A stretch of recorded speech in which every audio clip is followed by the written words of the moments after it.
तो कैसे हैं आप लोग। आई होप आप सभी लोग बहुत अच्छे होंगे। मैं आपका दोस्त कोविर सर, नए लेक्चर में आपका स्वागत है। आज का जो लेक्चर हमारा इंडियन इकोनॉमी आफ्टर इंडिपेंडेंस। देखिए, भारत एक मिक्स्ड इकोनॉमी देश है। मिक्स का मतलब क्या होता है? मिक्स का मतलब होता है जहां पर कैपिटलिस्ट प्लस सोशलिस्ट काम करता हो। कैपिटलिस्ट प्लस सोशलिस्ट काम करता हो। तो भारत में कैसी इकोनॉमी है? मिक्स्ड इकोनॉमी है। अब बात की जाए, दो टाइप आता है, एक डेवलपिंग और एक डेवलप्ड। देखिए, डेवलपिंग और डेवलप्ड में फर्क क्या है? देखिए, फर्क ये है कि जो अभी कंट्री अपने आप को डेवलप कर रहा है उसे डेवलपिंग बोलते हैं, जो डेवलप्ड हो चुका है उसे डेवलप्ड कंट्री में गिना जाता है। जैसे कि बात की जाए, अमेरिका, ब्रिटेन, ये सब डेवलप्ड कंट्री हैं। अब बात की जाए इंडिया, तो भी डेवलप्ड कर रहा है अपने आप को, तो डेवलपिंग कंट्री आता है।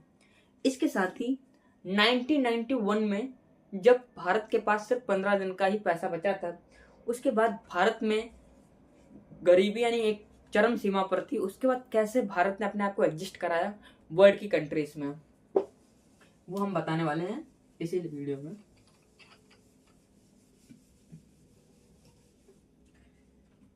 देखिए, 1991 में भारत के पीएम थे पीवी नरसिम्हा राव। पीवी नरसिम्हा राव और फाइनेंस मिनिस्टर थे डॉक्टर मनमोहन सिंह।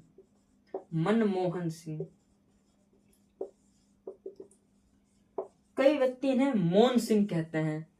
तो भैया, अगर आप जिनको मोहन सिंह कह रहे हैं उनके बारे में आप जान लीजिए, ये इकोनॉमिक्स के बहुत बड़े ज्ञाता हैं। अगर वो आपके सामने जीडीपी के ऊपर बात करना स्टार्ट किया ना, तो आपकी पैंट वहीं खुल जाएगी। तो समझ लीजिए, बहुत बड़े ज्ञाता हैं आपके सामने।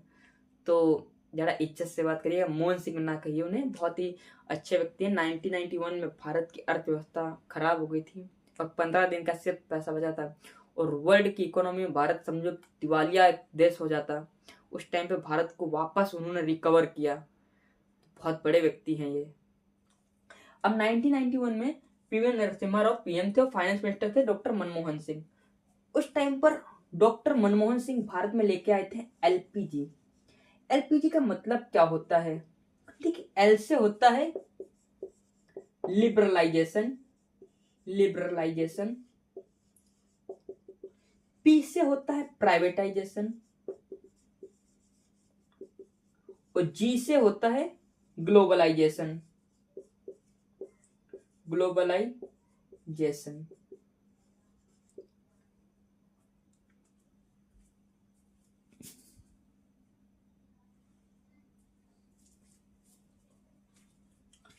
तो भारत में क्या लेकर आया finance minister doctor Manmohan Singh?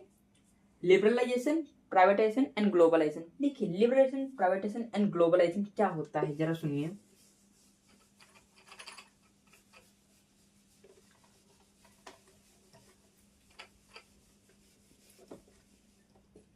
देखिए, जब 1991 में एलपीजी लाया गया, उससे पहले की हम बात करें 1947 में भारत में कोई भी प्राइवेट कंपनी विदेशी नहीं थी, और उस वजह से भारत को अगर पैसा लेने जाना पड़ता था आईएमएफ के पास, इंटरनेशनल मॉनेटरी फंड, तब आईएमएफ ने पैसा देने से मना कर दिया था। बोला, देखो भैया, हम आपको पैसा नहीं देंगे, हम पैसा आपको एक शर्त पे देंगे कि आप विदेशी कंपनी को क्या करिए, फॉरेन कंपनी को क्या करिए, अपने कंट्री में रूल करने दीजिए, यानी रूल यानी मतलब अपने काम काज करने दीजिए। उस टाइम में भारत अंग्रेजों से तो ठगा हुआ था। अब भारत और नहीं चाहता था कि यार अब दूसरा कोई कंपनी आए, फिर से कोई बखेड़ा खड़ा हो। तो उस टाइम में उन्होंने मना कर दिया। तो लेकिन अब भारत में पैसे की बहुत ज्यादा जरूरत थी, अब क्या किया जाए? तो उस वक्त फॉरेन कंपनीज को हाँ बोल दिया गया, लेकिन एक शर्त पर कि भैया, हम आपको फॉरेन कंपनी दे तो देंगे यहाँ पे मतलब काम करने के लिए, लेकिन शर्त यह है कि 49% शेयर जो होता है वो किसको देना पड़ेगा? किसके पास रहेगा? नहीं मतलब कि फॉरेन कंपनी के पास। किसके पास रहेगा? फॉरेन कंपनी के पास। और 51% शेयर वो किसके पास रहेगा? फॉरेन कहते हैं इंडियंस के पास। यानी सपोज कोई भी कंपनी हो, वो भारत में काम कर सकती है, लेकिन एक शर्त पर। क्या शर्त है भैया? 49% शेयर किसके पास रहेगा? फॉरेन कंपनी के पास। और 51% शेयर किसके पास रहेगा? इंडियंस के पास। अगर आपको नाम सुना हो, बहुत बड़ी कंपनी है हीरो होंडा। हीरो होंडा जो गाड़ी है, हीरो शब्द क्या पता चल रहा है? Indian company, hero Indian company है और होंडा एक फॉरेन कंपनी है। ये दोनों मर्ज किस लिए हुई थी भैया? ये मर्ज इसलिए हुई थी, इन्हें वर्क करना था होंडा को भारत में। उस टाइम पर इंडिया ने तो बोल दिया, देखो भाई हम आपको कैसे देंगे, आपको 49% शेयर आपके पास रहेंगे, 51% शेयर किसके पास रहेगा? इंडियन कंपनी के पास। बोला ठीक है कोई बात नहीं, हम रहने देंगे। लेकिन इसके साथ ही बोला क्या थी और कुछ, कि यार आप हमारे कंट्री में कंपनी खोलेंगे, वर्कर भी इंडिया के ही रहेंगे। तो वर्कर कहां से थे? इंडिया से। वर्कर, इससे क्या फायदा हुआ? अगर वर्कर इंडिया के रहेंगे तो उन्हें रोजगार मिलेगा। जो इंसान फ्री फालतू में घूम रहे हैं उन्हें काम मिल जाएगा। इसी के हल करने के लिए 49% शेयर गवर्नमेंट कंपनी के, फॉरेन कंपनी के पास रखा गया, 51% शेयर किसके पास रखा गया? इंडियन कंपनी के पास। इसलिए हीरो होंडा भारत में काम कर रही थी। उसके साथ आपको अगर नाम पता हो, Maruti Suzuki. Maruti Suzuki, Maruti Suzuki, Maruti एक इंडियन कंपनी है, सुजुकी एक फॉरेन कंपनी है। वो भी इसी पर्सन का लो कॉस्ट फॉलो कर रही थी कि 49% शेयर किसके पास रहेंगे? फॉरेन कंपनी के पास। और इंडियन कंपनी के पास कितने शेयर रहेंगे? 51% शेयर। तो आप समझ सकते हैं कि इंडिया की इकोनॉमी को बहुत ही ज्यादा कठिन थी इस टाइम पे हैंडल करना।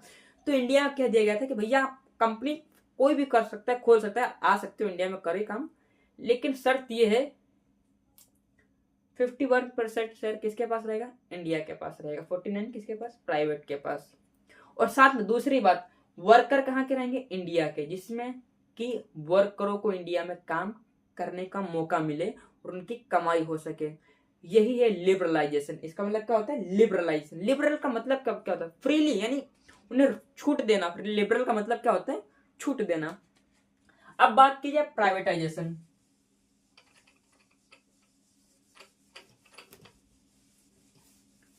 देखिए, प्राइवेटाइजेशन का मतलब होता है कि कोई भी गवर्नमेंट कंपनी हो,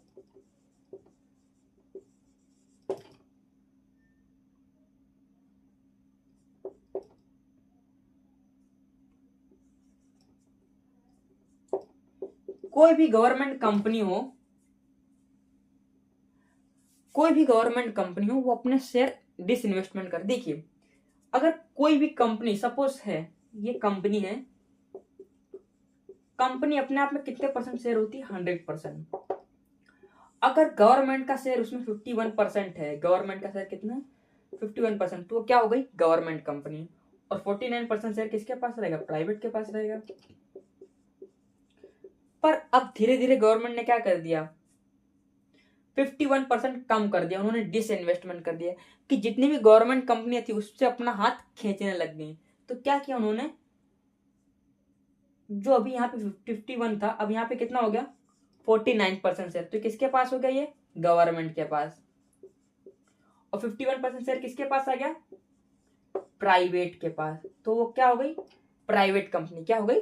प्राइवेट कंपनी। यही होता है प्राइवेटाइजेशन, यानी गवर्नमेंट कंपनी को प्राइवेट कर देना, कि शेयर्स को खींच कर, शेयर्स यानी खींचने, पूंजी निवेश कम कर देना, उसे बोलते हैं प्राइवेटाइजेशन।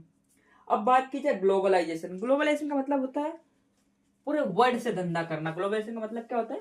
पूरे विश्व में। ग्लोबल का मतलब आप समझ सकते हैं, ग्लोबल यानी विश्व की बात की जा रही है यहाँ पर। ग्लोबलाइजेशन, ग्लोबलाइजेशन यानी पूरे विश्व की बात कर रहे हैं। हम पूरे विश्व में धंधा कर सकते हैं। जैसे कि बहुत सारी कंपनियां जो पूरे वर्ल्ड के साथ ट्रेड करती हैं। अगर बात की जाए रिलायंस,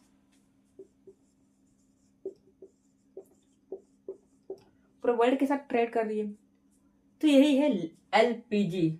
एलपीजी लिबरलाइजेशन यानी छूट देना, प्राइवेटाइजेशन यानी गवर्नमेंट कंपनी अपना पूंजी निवेश कम कर देती है, ग्लोबलाइजेशन यानी वैश्विक रूप से पूरे वर्ल्ड में धंधा करना। ये है एलपीजी कॉन्सेप्ट, जो मनमोहन सिंह लेकर आए थे और भारत को बचाने के लिए भारत का सोना विदेशों में जमा किया गया। उसके बाद भारत में कैश आया, पैसा आया, और उसके बाद धीरे धीरे धीरे भारत की इकोनॉमी वर्ल्ड की इकोनॉमी में एग्जिस्ट करना स्टार्ट कर दिया। और आज पूरे वर्ल्ड में इकोनॉमी के मामले में, पॉपुलेशन के मामले में, एरिया वाइज के मामले में इंडिया बहुत बड़ा देश में आता है। और आज इंडिया अपने आप को धीरे धीरे बेहतर कर रहा है। 1947 में हमारी सिचुएशन बहुत ही ज़्यादा क्रिटिकल थी, पर अब इंडिया की सिचुएशन बदल चुकी है। जय हिंद, जय भारत।